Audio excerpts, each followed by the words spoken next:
Welcome to the podcast, April. Thank you very much. So today we are talking a little bit different. It's not necessarily around themes of therapy as such, as what's going on behind the scenes of therapy in the training element of it. So obviously you're currently a student doing your training, and I thought we could dig into what it takes, which is a lot. If we think about the training provider part of it, so obviously, I think important to highlight there are so many courses and different training that people do that is from different approaches, different backgrounds. Every training provider interprets the training slightly different. The governing body is different for each training provider too. So there will be differences for anyone listening, that it's not always all of this stuff. So yeah, just to kind of highlight that part first. So if we go with your training provider and your experience first, what is or has been your experience so far of expectations from your training provider and the coursework, learning about theory, those elements? So I'm studying at the Sherwood Psychotherapy Training Institute, which is in Nottingham.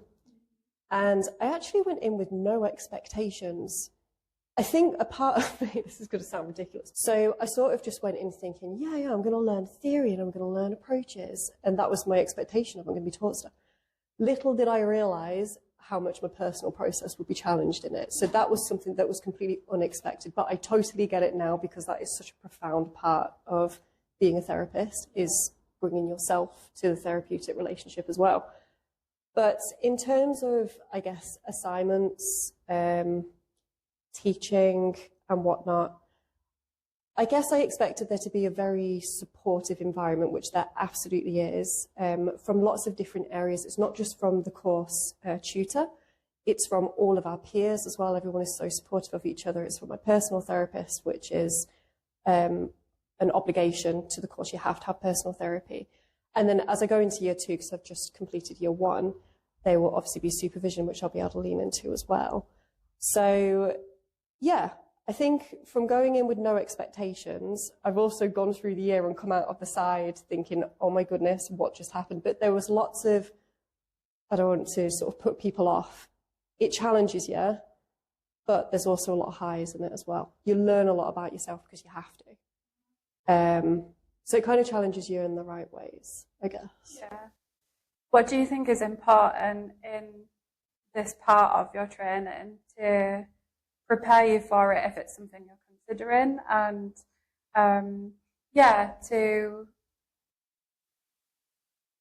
be able to meet the expectations, to be able to work on yourself whilst doing the course? Because you're right, it's not just a course that you're doing. Like, there is a level of personal work that you have to do, and always, not just in your training, that is ongoing at all times. And there's learning also that you also have well. And what do you think it is that could prepare you for something like this? Self-care. Self-care is absolutely paramount. It's so crucial just in everyday, like, you don't have to be training as a therapist to realise how crucial self-care is. But if I could give any advice to anybody who's starting, or even if you're already on the course, and you try to figure out how to cope with the next year or cope with whatever's left of the course, self-care is absolutely paramount, and learning what that looks like for you, because it's different for everybody. Like, I feel there are a lot of expected kind of self-care things, like, just do some meditation or just go for a walk. That works for, hey, take a bath. Yeah, exactly. That works for some people, but it might not work for others, because we are so unique in our own ways. So it's figuring out, okay, what does self-care look like for me? For myself personally, I think I already knew this before I started the course, but it's become more embedded throughout the course. Just nature. And it's so simplistic, literally just, even if on the day at uni I've got overwhelmed by something's touched my personal process, and I just need to get a bit of headspace, I'll just head towards like the nearest group of trees or whatever it is that's available to me, because I train in the city. And I just find that sense of grounding, and you know, sometimes it doesn't always work, but most of the time it does, because I've learned that within myself. There's certain breathing techniques, etc. So self-care, definitely. I think also organisation is really, really important, because something linking into your first question, which I didn't expect, was the frequency of the assignments. Literally to the point, to begin with, we had some duration between each kind of deadline. By the time we got to the second half of the course, there was no gap between the deadlines whatsoever, and that I wasn't expecting. So I think carving out time to work on your assignments, carving out time for your self-care as well, because that's equally important, and also planning your assignments too, actually. I would often sit down at my laptop and think, right, this weekend I'm going to smash out a whole assignment. It's just going to come. I'm just going to work methodically through what they're asking for, and I'm just going to type it. I've got all my books in and everything, and I wouldn't plan. And then that left me trying to reach deadlines at 3 a.m. in the morning, and it's not legit. I don't recommend it. So yeah, so your self-care, your time management, and planning for assignments, if you're thinking about doing it, or if you're already these are very, very good points. And self-care, yeah, absolutely, something I preach all the time and practice what I preach too. And as humans, we're very good at overcomplicating things and life and all of these things that we need. Sure, we have to process, we have to explore things, but it is those basic little things that we need a lot of the time to keep grounded. And yeah, important for everyone, but absolutely paramount in your training and after as well. Yeah, it's a continuous process. And do you know what? Sometimes it's very easy for me to sit here and say, yeah, self-care, do it. Sometimes, and I'm exactly the same as this also, it can be hard. It can feel too overwhelming to do the self-care stuff, even though you know that you'll benefit from it. But I think in those moments, it's even more paramount that you need to take some time out for yourself, if you can, or make some time, even if it's just 5 minutes of just trying to switch your mind off. You know, extra to do on your list. Absolutely. I guess it's like incorporating it into your daily routine instead of kind of looking at it as a kind of chore. Oh, I've got to do yoga every day or whatever. You know. The essay part of it, obviously this comes into all studies in whatever course, but it's very different, isn't it, on a course like this, because there's so many processes that you go through. So there's the personal, emotional element of things being triggering, exploration of yourself, taking a deep dive on yourself. There's analysing people, analysing theory, looking at it from different perspectives of like culture, experience, trauma. There's so many different layers that come into doing some of these essays. So it's not just something that you can bang out in a couple of hours and make sure you hit the criteria of a number count, because there is so many different layers that you've got to include in it. And it's right, because this is a really big responsibility that we have to have, and we do have to look at it from all those perspectives and research and everything else, but it does make it a really hard process and takes a lot of yourself in that process, doesn't it? Yeah, definitely, it does. I think you've hit the nail on the head right there. It is complex, and there are so many layers. So yeah, sitting down to write an assignment, I think one thing that's really struck me, I have been to uni before, but I never completed the courses. And there was a reason for that, because I needed to do this one. But the assignments in this type of course, they're very self-reflective. That is a huge part of it. Whereas ones that I've experienced previously are very like theory-based. And you still argue your point and everything, but you don't use your personal experience in it like you do with this type of course.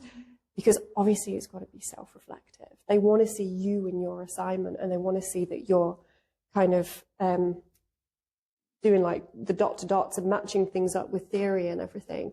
Like, oh yeah, in skills practice, I found that I felt this when my client said that, and this relates to what this person has said, and blah, blah, blah, in whatever theory book. So yeah, it is really, really challenging, because it just kind of forces you to go into that internal process. But also, do you know what? There are so many books out there and so many different opinions. even on the same theories, it's really hard. Just research him. Yeah. And the amount of times which I had to move from my desk to the dining table because it had more space. I've got so many academic books which I bought secondhand, which is fantastic. But the amount of times I would open up a page and I would find something that's relevant and be like, great, put a bookmark in it, put it on the table. But I'd do that with about 20 different books. And then by the time I get round to that book again, I'm thinking, well, why do I need to use this again? Like, it clearly it had some relevance in it, but I can't remember what it, and I guess that comes in with the planning and everything again, like before.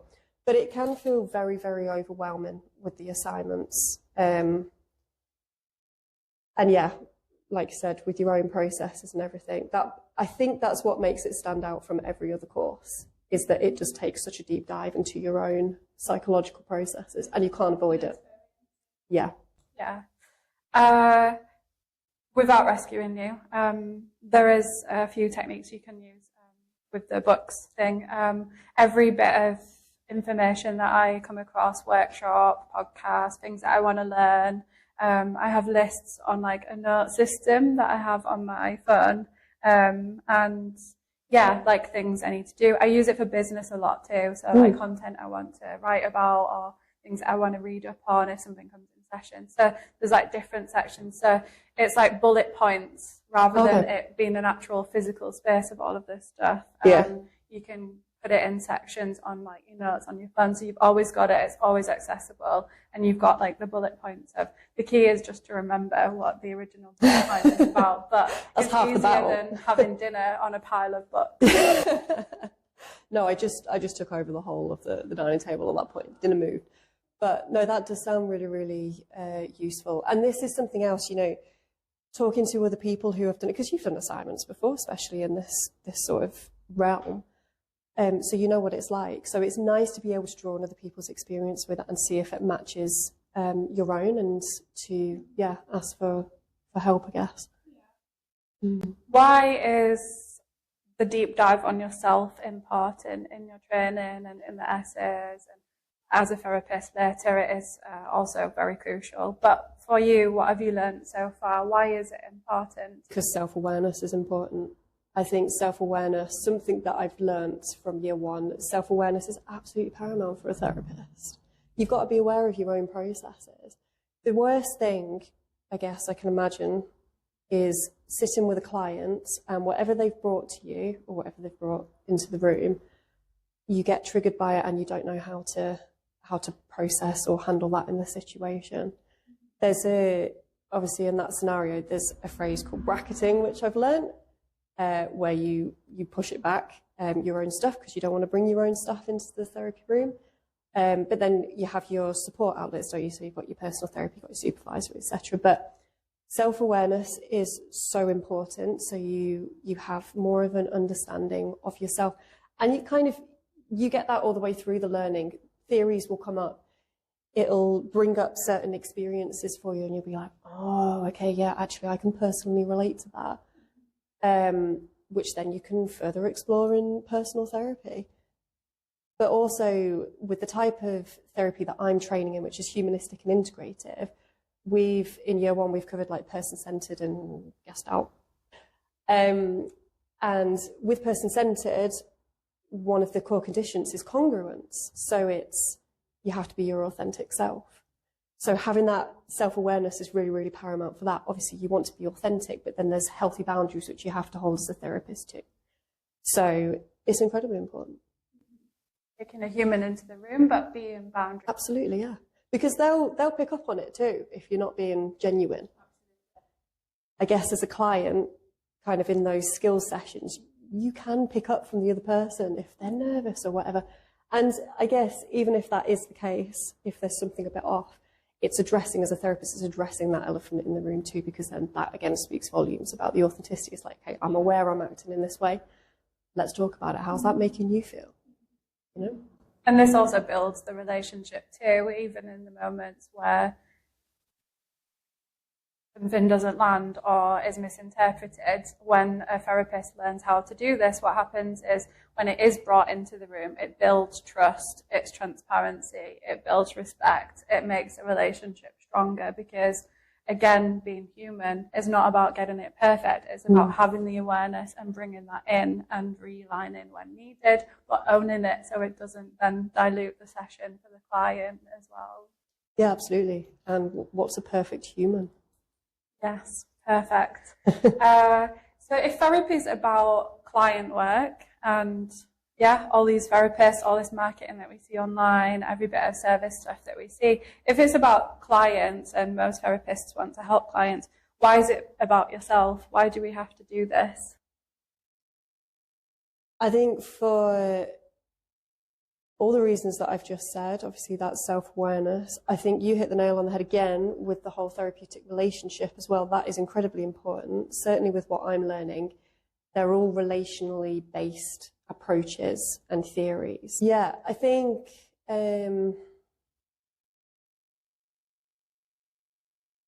because you want to keep it, I guess it depends what your approach is. I can only talk from my experience, so I am person-centered. So it has to be about them. The whole thing is about them. I don't want to be bringing my own stuff into it, and I need to be aware if I am starting to bring my own stuff into it, or if I'm changing the subject or support there for my needs, because I'm not there for me, I'm there for them. And that has to be made clear from the absolute start to be able to manage those expectations with them. So yeah, do you feel like there's anything that you could add to that? Yeah, I think as well, I would echo, it keeps the relationship as pure as possible, doesn't it? And your own stuff is then not coming in, your own emotions. Of course, as therapists, we care about the work that we do, but it's very, very different in the room with a client than, say, with a friend in a random place on a hike having a conversation. Your filters are different. You're working on different things. You bring more of your own personal stuff in. Yeah, it's about only that person in the room. Being human in the room, important too. But yeah, by containing your own stuff, it's not directing the client completely in that way, or it's not influencing their decisions or how they process. It's not coming from your own frame of reference. And is it possible, do you think, to be 100% pure with all the books in the world, all the self-awareness in the world, all the therapy in the world? Do you think as a therapist we can be 100% pure for our client? Absolutely not.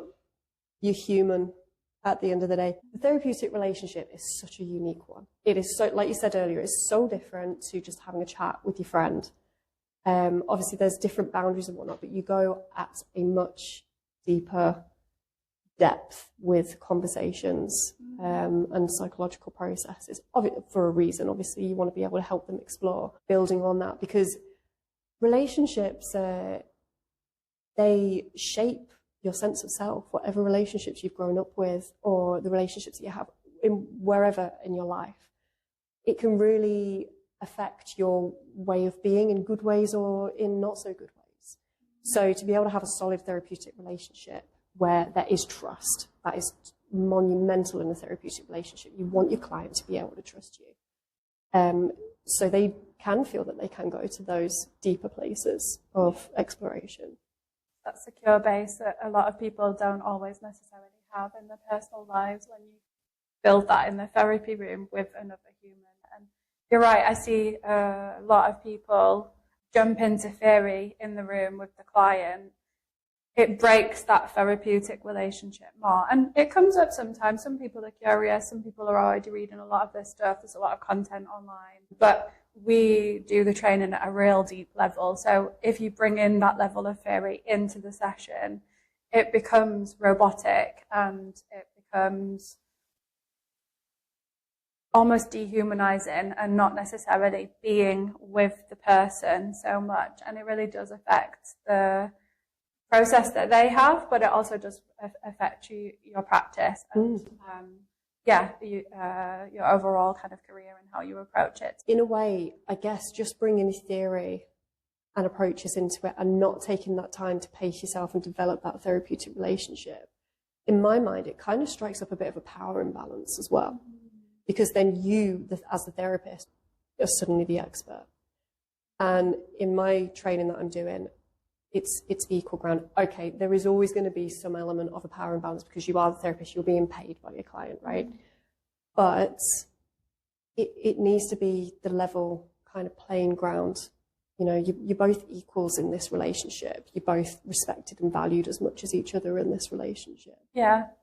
Yeah, some really good points in there, actually. And there is a level of pace, not just with theory, with what's going on for the client too, because it's a difficult process for them, isn't it? It's hard to access therapy in the first place, but even in the room, it's a hard process. It's easy for us to sit here and be with this trainer. Well, actually, it's not easy, but it is easier for us to sit here and, you know, give guidance, listen to what's going on, help people process, make sense of things, all of this stuff that we do in therapy. But they're the ones in it, and it does have an aftermath of emotion sometimes. There is a residue. There's a lot of self-care and personal work around therapy. It's not just all in the room. And there's a pace for them also that you have to manage with that theory, just to make it even more complicated. And this is also all part of your training, isn't it? And especially when you go into placement, you learn to take what you've learned and apply it into the room in your placement with clients. Yeah, definitely. I mean, I guess my experience that I'm talking about today is very much based on skills work, which we've done continuously throughout year one. But yeah, as much as you can phenomenologically inquire, you can never fully be that person. They're the ones that are experiencing what they're experiencing. You can enter into their frame of reference, you can empathize with them, you can feel the feels, because there's much more going on than just the visuals or what you can hear in a room. But it's them that's experiencing it.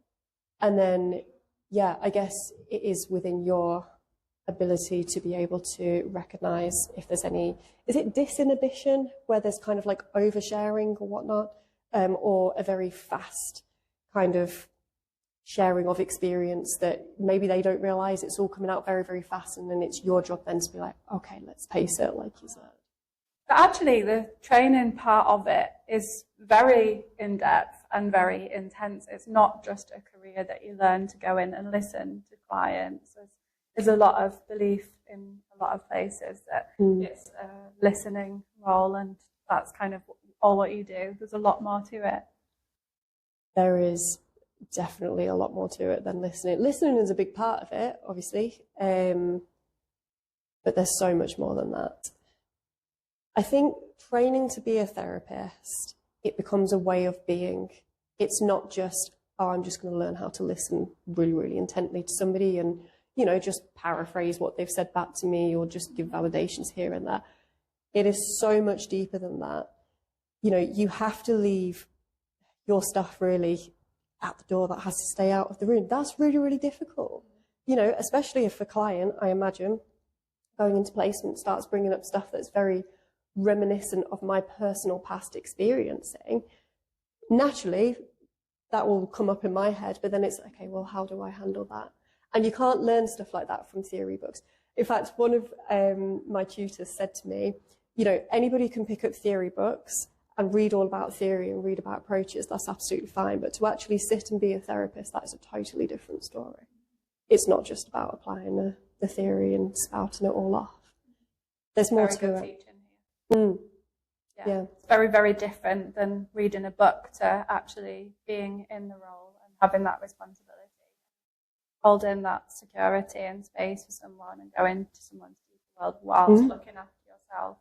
If we move into some of the other areas that's involved in training, so this is only one cluster and we've only skimmed like the surface of some of it, just to kind of give people an idea of what it does actually involve in some ways. So the placement element of it and supervision and personal therapy are also part of your training, and they're ongoing when you qualify too, just at a different intensity. Let's go into the supervision part of it. What is supervision? Why is that important in your training? So what I understand with supervision is that they are support for you with your clients and like your caseload. So whatever caseload of clients I get, I can take them to my supervisor and I can talk through each and every client where we're at. I can get advice if I feel like I'm stuck, or if my supervisor picks up on something that perhaps I could tweak or wants to give a little bit of advice or whatnot, or tell me that actually you're doing a good job. But also, I find that, to begin with, I thought I couldn't really understand the difference between a supervisor and a personal therapist, but I realise now that they are two very, very different things. I imagine that a supervisor can also advise if they pick up on something that maybe you should take that to personal therapy, then they would offer that too. So that's my understanding. Oh, and they also make sure that you're practicing ethically as well, because obviously that is really, really important. And maintaining those healthy boundaries and whatnot as well.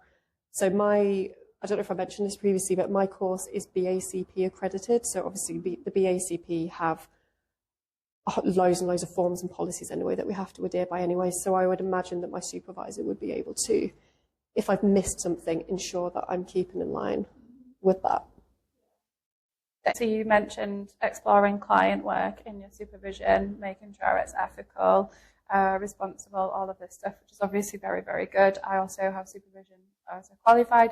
But if it's about the client, is it confidential still? Are you sharing the client's story? Are you sharing what they've just told you in session? Like, what information is shared with the supervisor? It's absolutely confidential. In fact, what we've been advised to do is, with all of our clients, any paperwork that we need to keep on them or anything electronic, we completely anonymize them. So you could do that by just using their initials or using whatever of the words to help you remember. And that is also what we take to our supervisors as well. But everything is always stored correctly as well. So it's always confidential. No one else will get hold. But this is what's explained to the client as well. So it's all within the contract. So it's all transparent and they're aware of what to expect from a therapeutic relationship. Okay, how about with your peers then? So obviously kind of the supervision element of this is it to explore more of your client work, the interventions, the ethical framework, all of this stuff. But there's your peers alongside and your course. Do they do supervision with you? What do they know about your clients too? So, my peers, we will not be talking to each other about our clients at all because it is all confidential, completely confidential. So at university, we wouldn't be bringing stuff in. I guess we could potentially bring in some examples, but again, everything is completely anonymized. In terms of supervision, we've actually been advised to do supervision together if we can in groups of 3, just because that kind of, obviously university isn't cheap and there's a lot of expenses that come with it, with personal therapy and with supervision too. So it's just a way of saving a little bit of money if you group up. So I'm in a really wonderful group with 2 of my peers from uni, and we've just had a discussion with a supervisor who we're really happy to move forward with. And if she agrees, when the 3 of us go to supervision together, we will be discussing our own clients, but we are all bound by that same confidential contract.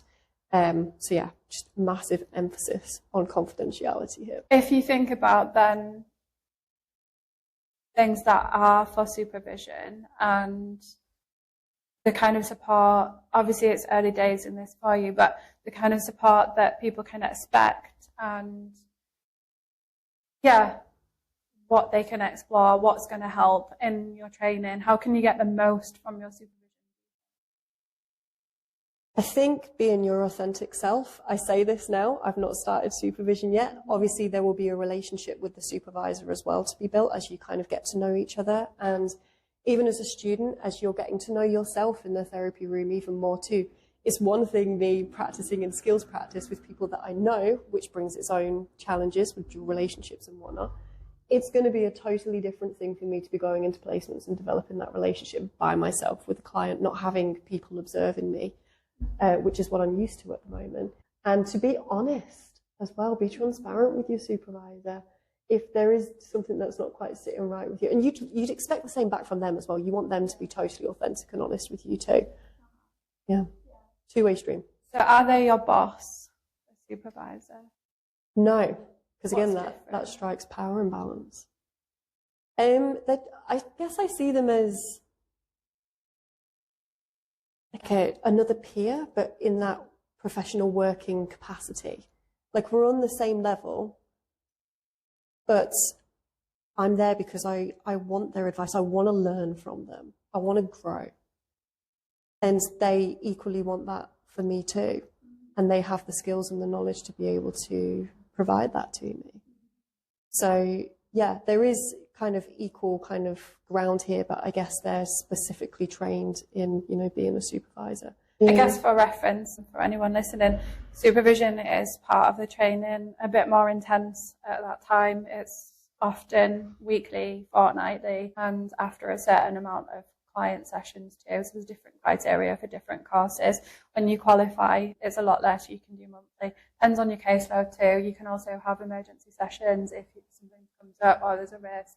There's always access to support so that you are supported whilst supporting the clients that you're working, and it ensures that the sessions remain about clients too. Mm.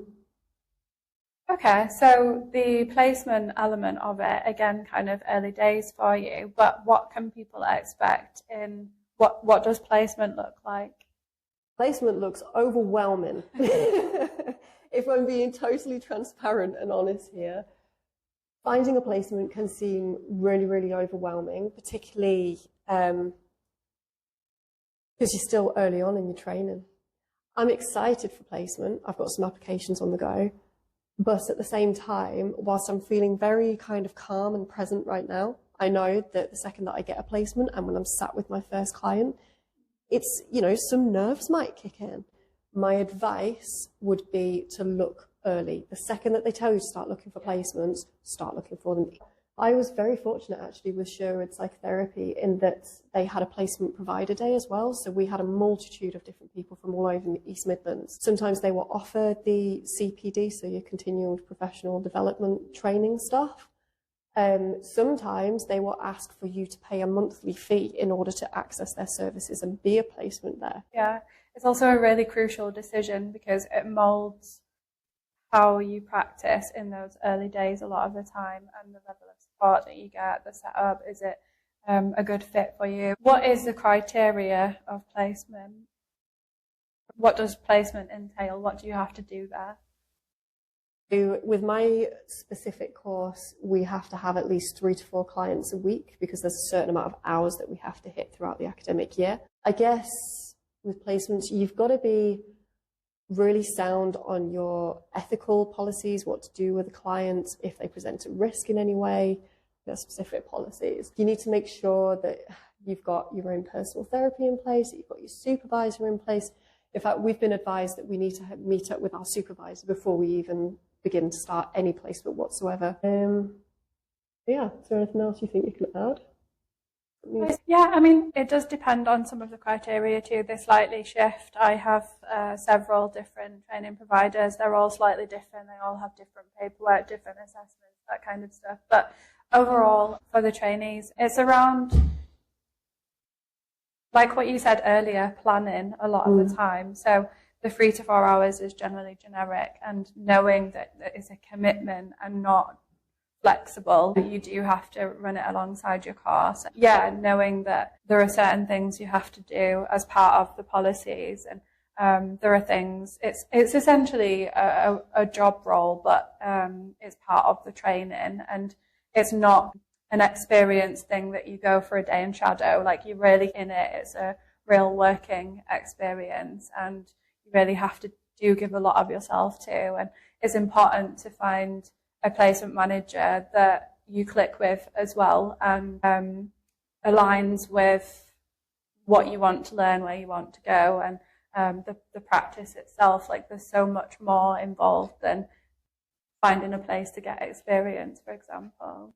Yeah, that all sounds really, really valid. And what really struck me there was the commitment as well, because it's like, if you say that you're going to be free on Tuesdays, then you have to make that commitment to your client. You're there. They're expecting you to be there.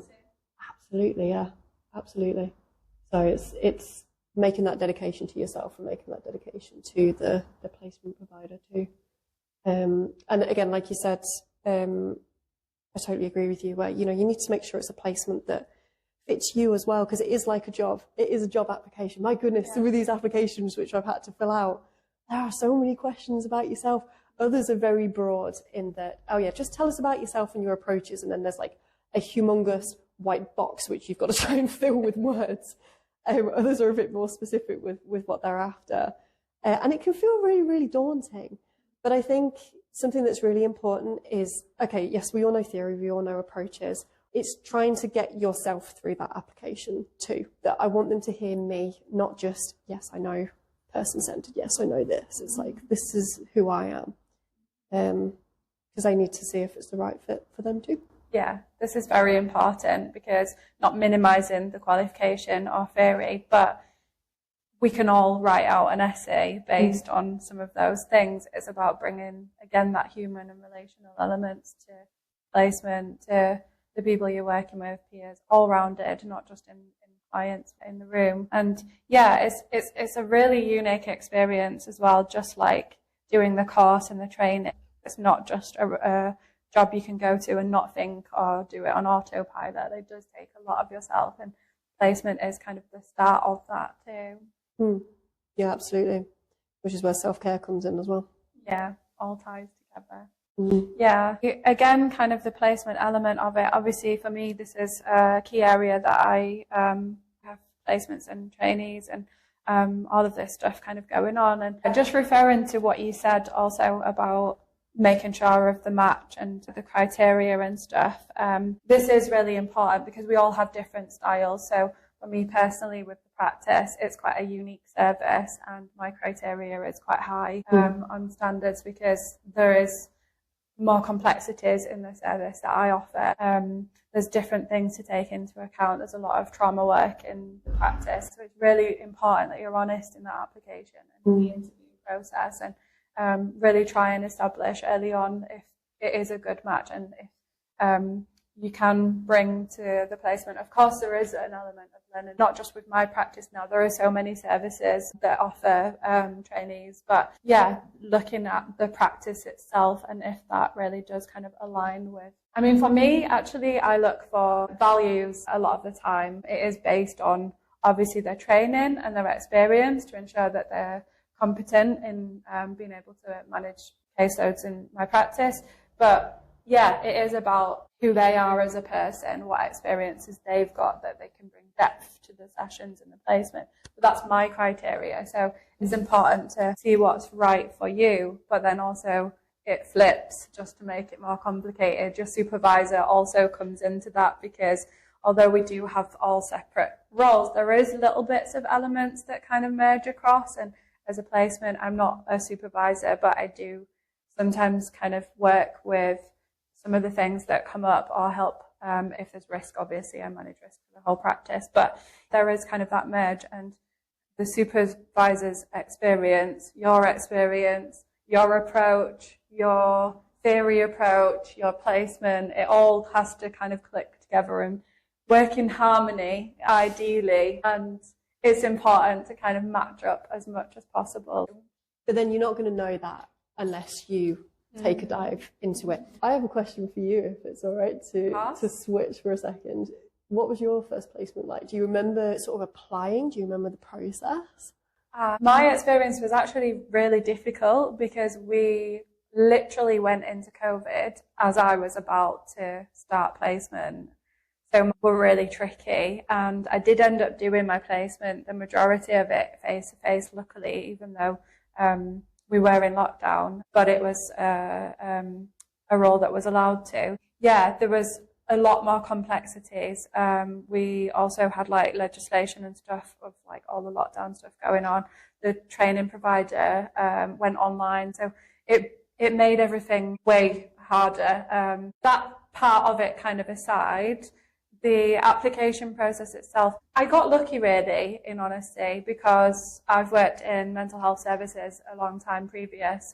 So I actually knew my placement provider from various work that I'd done in the services. We'd crossed paths a couple of times. Yeah, so I wasn't lucky in the fact of it being COVID, and that made it hard, but the actual placement and the application process was pretty simple for me because of the contacts that I had. So it was a pretty good experience. Yeah, overall, yeah, there were just difficulties in different ways. Yeah, apart from the added complexity of COVID. You know, I can't even imagine that. I've spoken to other people who have been studying in other degrees that went through COVID, and it was just such, everything sounded like just got turned upside down. So yeah, that you still managed to secure your placement and everything in that too. That's really, really cool. Yeah. It's very inspiring considering I haven't got COVID to contend with. So it's like, I have got a chance. I will get a placement. Yeah. I mean, the BACP, they changed the criteria actually for over that time period. And so again, different unis have different criteria on the hours that you do. There's a certain amount and percentage that you have online and a certain amount that you have face-to-face. Some can start face-to-face and online originally. Some have to do a certain amount of face-to-face and then move online. It's quite a jigsaw of fitting everything together. Each criteria is very different. In my experience, the BACP changed the criteria so you could have your full hours online if that was needed. Yeah, luckily again for me, I knew the service, I was comfortable with it. I was already working anyway. I was working on a residential mental health unit at the time alongside practicing and training it anyway. I was able to go in and clients were happy to. I did do a bit of a mix anyway. They did kind of alter the criteria then, and I think that's what led to therapy being online, a lot of it these days too. Yeah, definitely. I think it's just so much more accessible, online therapy, for sure. Which nicely brings us to your personal therapy, also a criteria on the course. It's not actually a criteria when you qualify. You have to do continuous personal development and supervision hours when you qualify, but you don't actually have to do therapy as a criteria after. I choose to. It's something I dip in and out of, but it is an essential part of your criteria in your training. Why is that important, and how have you found that? Because that's quite a different level of heavy, isn't it, added to this mountain that we're exploring. And again, this is surface level of actually what is involved. So personal therapy for me at the moment, I absolutely love my therapist. She's amazing. And it's just a way to be able to, for me to explore stuff that's come up. It's another support system for me. So personal therapy, I understand why it is needed on this course entirely, because you can't control what's going to come up for you. You have to be taught these approaches and these different theories and everything. And I'm not going to lie, there's a couple of things coming up in year 2 which I know I'm going to be learning. I'm thinking, is that going to bring something up for me? But then I have the confidence and the knowledge that I know that I've got somewhere to take this if I need to. Yeah. Gives you that scaffolding around you so that you can be present and in the room with the client. Yeah, definitely, definitely. Personal therapy to me is incredibly important to be able to safely explore your own processes, which will then, I believe, helps you learn and evolve into becoming the therapist that you want to be. What's been the hardest part of your training so far? The hardest part has definitely been my personal psychological processes, where you are revisiting stuff that you may have previously spent many hours in therapy trying to explore and figure out, and then suddenly it's come up in a completely different light, and it's trying to navigate that as well as keeping on top of your assignments, attending university, keeping on top of all your other obligations in life. And I think that's what makes it stand out from other courses, is that psychological challenge alongside it. There have been many a times where a few of us, just imposter syndrome has been so major that, you're literally considering, should I pull out? Should I defer a year? But, you just carry on, you just keep going. You get this certain element of resilience, I feel, as well. Not to mask anything that you're feeling. I think you just learn, it ties into that self-awareness again. You learn what you can manage, what you can't, what you need to take to therapy, what you need to explore more. Very well put on all of these things. What are you proud of so far in your training? Completing year 1. Getting through year 1, I think I'm really, really proud of. Hey? Surviving, yes. What a great word. Surviving everything that year 1 has entailed. But I think I'm also really proud of myself actually for being able, for taking that leap, applying for the course and getting onto it and just putting up with everything, finding a way through it all, because it is hard. So, and I feel really honoured to be able to be studying with the people that I'm studying with too. Everybody is absolutely wonderful. I've got so many support systems in place. So there's a lot of things to be proud of. Yeah, things that you've had wins with, things that you've learned with too. For someone considering going into the training, and I mean, actually, the things that we've discovered, I think important to highlight here too. It's not necessarily if people are just considering going into therapy and training and taking this career path. I think these things are important actually even for clients to know that they're in good hands the majority of the time in an ideal world, because obviously I'm aware there are some people that shouldn't be practicing. It happens. Not going to sit and pretend it's a perfect scenario every time. But yeah, it's important to know that there is a lot going on in the background. There is a lot of people looking after them. There is a lot of people with their best interests at heart. So I think for anyone listening, that's important to highlight too. But if we bring it back to the training element of it, what would you recommend, do you think, for someone considering taking these options? I think do as much research as you can into whatever course that you're looking at. Go to an information day if you can. That's where I started. And I think also, again, kind of full circle here, make sure that you are aware of your self-care and how that looks for you, because you are going to need to do that routinely throughout the year. Have faith in yourself as well. I think it's really, really important to believe in yourself that you can do it. There may be times where it's really, really challenging. Apply that to everything. Oh, you can apply it throughout the whole of life, couldn't you? That self-belief is paramount. Even if you feel that others don't feel it in you, you can always believe it in yourself, or you can try and always believe it in yourself. Yeah,